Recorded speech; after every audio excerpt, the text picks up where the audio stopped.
Vous allez découvrir des photos de nos chroniqueurs. Alors, en 1985, date de naissance de cette émission, suivie de leur premier passage à Télématin. Pour certaines d'entre elles, en 1985, ils étaient tout petits, ils étaient à l'école. On commence par Sophie Pigalle, pas tous. Hein. Ce matin, dans le cadre de cette rubrique emploi, comme tous les jours, on va s'intéresser, et là, vous allez voir, à quelque chose que vous ne connaissez pas.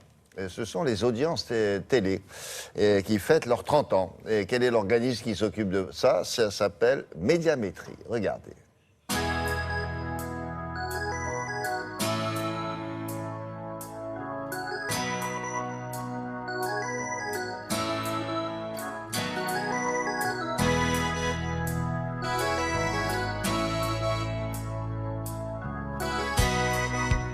Également, oui, ça c'est intéressant quand même, hein, parce que l'hôtel c'est cher. En général, ça augmente beaucoup d'une année sur l'autre? Oh oui, il y a des pourcentages assez élevés. On en profite, puis ça dépend des régions en fait, hein, et puis ça dépend quel type de touristes viennent en France. Si on a plus d'étrangers, ben, on augmente plus. Enfin, c'est très variable. Alors, vous étiez sur quelle chaîne, monsieur?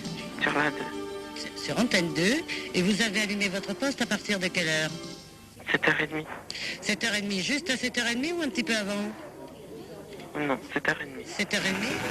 C'est au mois de juin 1985 que la société Médiamétrie a vu le jour. À cette époque, cette entreprise ne comptait qu'une quarantaine de collaborateurs. Depuis, elle n'a cessé de se développer et aujourd'hui encore, elle recrute régulièrement. Quand Télématin est né, les choses étaient assez simples. Il y avait 6 chaînes de télévision, on regardait la télévision sur son téléviseur, dans son salon, et ce téléviseur, il était raccordé à une antenne à râteau. Aujourd'hui, il y a plus de 150 chaînes en langue française. On peut regarder sa télévision sur l'ordinateur, sur la tablette, sur le téléphone portable. C'est la télévision quand je veux, où je veux et comme je veux.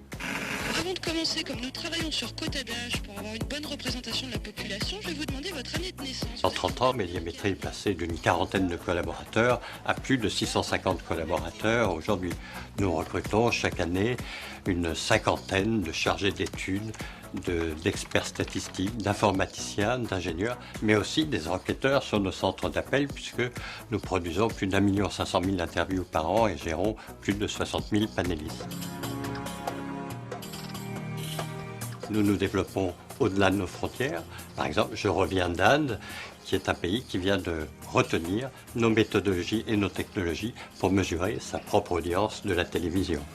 Pour une chaîne de télévision, mesurer les audiences est important car ce sont les audiences qui vont générer des revenus à travers la publicité. Ça fait 30 ans qu'on mesure les audiences, c'est un peu devenu comme une drogue. Pourquoi? Parce que tous les matins, une chaîne veut savoir finalement si ses programmes ont marché pour pouvoir attirer des annonceurs. Ça fait partie de la compétition, ça fait partie du commerce. C'est très important d'avoir cette mesure pour affiner son plan média pour les marques. C'est aussi très important pour concevoir des programmes qui vont séduire les téléspectateurs. Je suis persuadé que Télématin, et quand William et toute l'équipe a eu l'idée de Télématin, ne pensaient pas forcément d'abord durer 30 ans. Qui peut savoir qu'on va durer 30 ans? Qui peut savoir, à paraître extrêmement prétentieux, que ça va marcher ou pas? Il faut essayer. J'ai toujours pensé qu'un grand programme télé, c'était avant tout une grande idée. Il faut de l'intuition. Il faut beaucoup de volonté, il faut beaucoup d'énergie positive, il faut de la créativité, il faut de l'envie et de l'énergie. Je pense que Télématin, que ce soit William ou son équipe, n'en manque pas. Voilà pourquoi ils sont là depuis 30 ans et je leur souhaite pendant les 30 prochaines années aussi. Bon anniversaire Médiamétrie et rendez-vous dans 30 ans.